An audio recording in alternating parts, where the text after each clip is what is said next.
Hi, welcome back. It's part two. This is meeting number 12, April 16th, and we're going to take up the next few chapters here.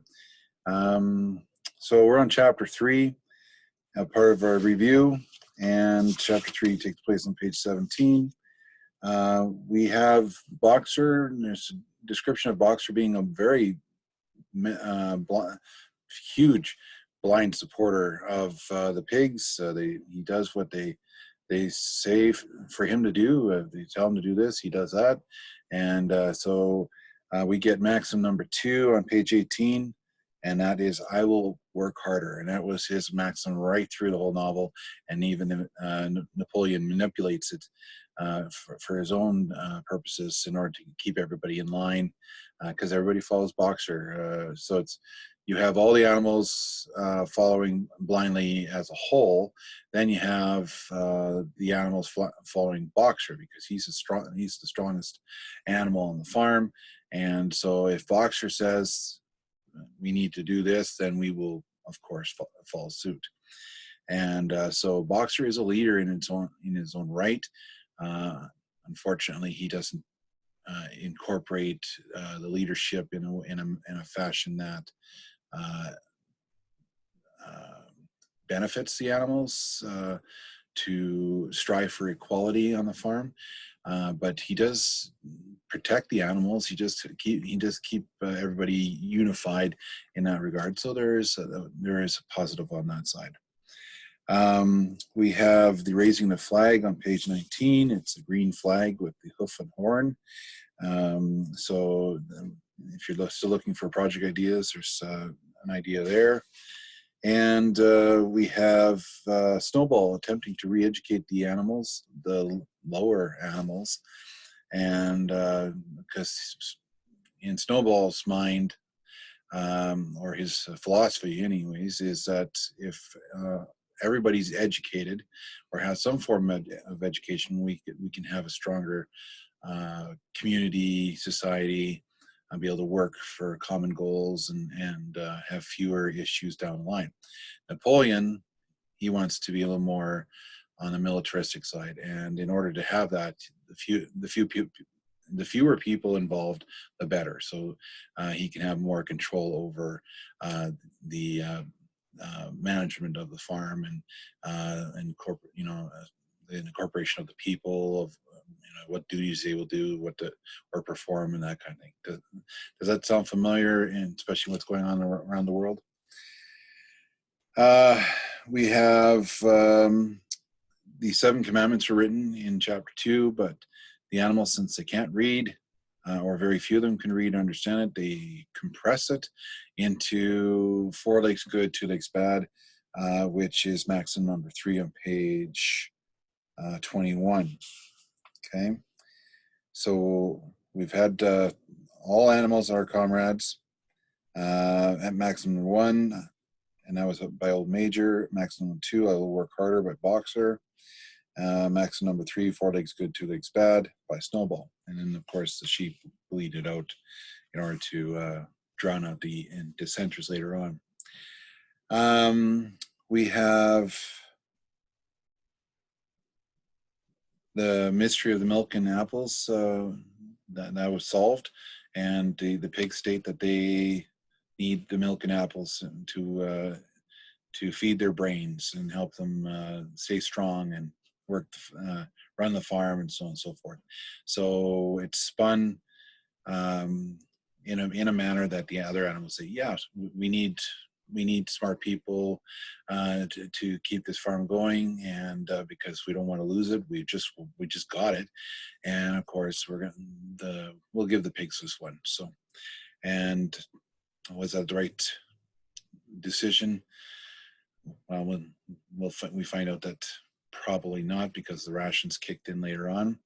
But if you look at page 23, when you're reading a novel and the author italicize certain words or phrases, that's for emphasis. So we know there's a hidden agenda at play, especially when Squealer says, we pigs are brain workers. The whole management and organization of this farm depends on us. Day and night we are watching your welfare. It is for your sake that we drink that milk and eat those apples. Do you know what would happen if we pigs failed in our duty? Jones would come back. Okay, we got our fear factor in there. So if we totally let you have the milk and apples, Jones is going to come back because we don't have the strength or the willpower to ward them off and keep them away. So the animals, out of fear, is yeah, sure, go ahead and have all of it. So they're already giving some of their freedoms up, and the spoils of war as well that the farm provides. So, Chapter 4. The humans are trying to spread rumors about the farm, trying to discredit the animals because, of course, animals cannot be running farms. That is not right. And so the discredit continues, and in this day it would be called gone viral. Any other animals that are showing signs of support for Animal Farm, they were not treated well. Then we have the Battle of the Cowshed. So we had the 5-wave attack. I talked about that: air, ground, retreat, regroup, and attack. That's on page 26. And then the animals that perished in that battle, the pigs say there is a price to pay in order to keep Animal Farm, and that's on page 28. And on page 29, I talked about how far are you willing to go to be free. That's the cost of war. Is the definition of freedom the same for everyone? Okay. And we also found that Napoleon was nowhere to be found, but he comes out at the end stating that he had a huge role to play when, in fact, he didn't play any role in this one. Chapter 5, loyalty is questioned because Molly, she likes the connection or what the humans provided. They provide ribbons and sugar and so on and so forth. She liked that. No, she's not getting that. So her loyalty was questioned, and so she, out of fear and of course desire, she took off, and nobody heard any more about Molly, and that was the end of she was gone at the beginning of chapter 5. We have one voice, one policy incorporated, and so instead of having discussions, debates, votes and stuff like that, the pigs are making the sole decision, and it's better that the pigs make the decisions instead of other people on the farm. And I'm referring to them as people because the animals are personified with human traits. So it's Snowball and Napoleon, different sides of the spectrum, just like Ralph and Jack and or the Flies. And anytime things weren't going Napoleon's way, the sheep would bleed in and try to drown out Snowball. And so every time the sheep would bleed in, that's corrosion, that's disruptions to sway support away from Snowball to Napoleon. And if you're not paying attention and you're listening to this debate, who are you going to listen to? The loudest voice or the one that's being drowned out? Of course, you're going to listen to the loudest voice because that's the only one you can hear. And for those who are trying to hear the other person, they're doing everything they can to try to pick out what they can. But the more louder person, the more vocal, I guess, the person is. If there's no competition or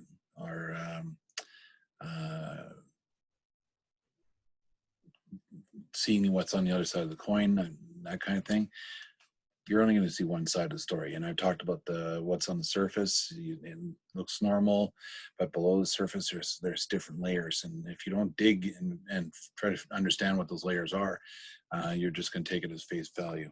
So we have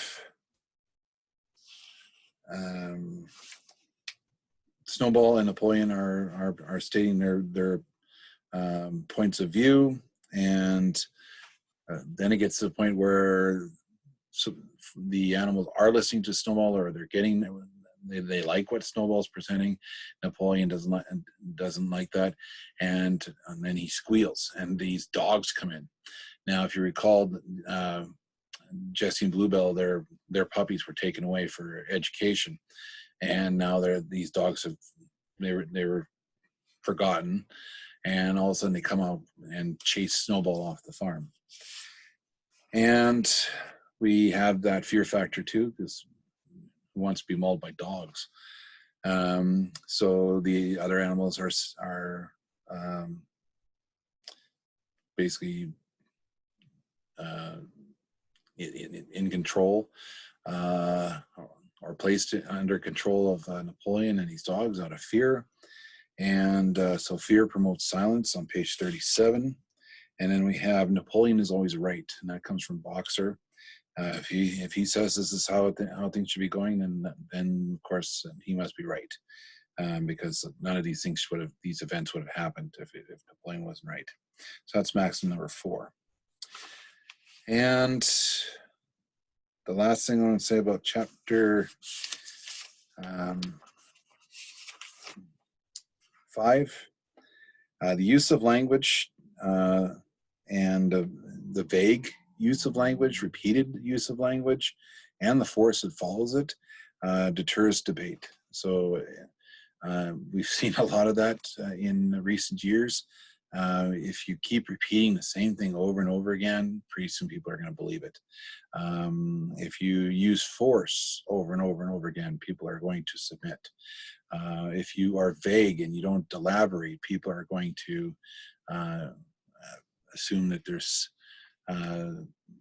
they'll have suspicions about that group or person or party or whatever the case, and they're going to say, forget it, we're just going to go with this person because this person seems to know what they're talking about, because they are the most vocal or the most loud or the loudest one out there, and the one that we can hear.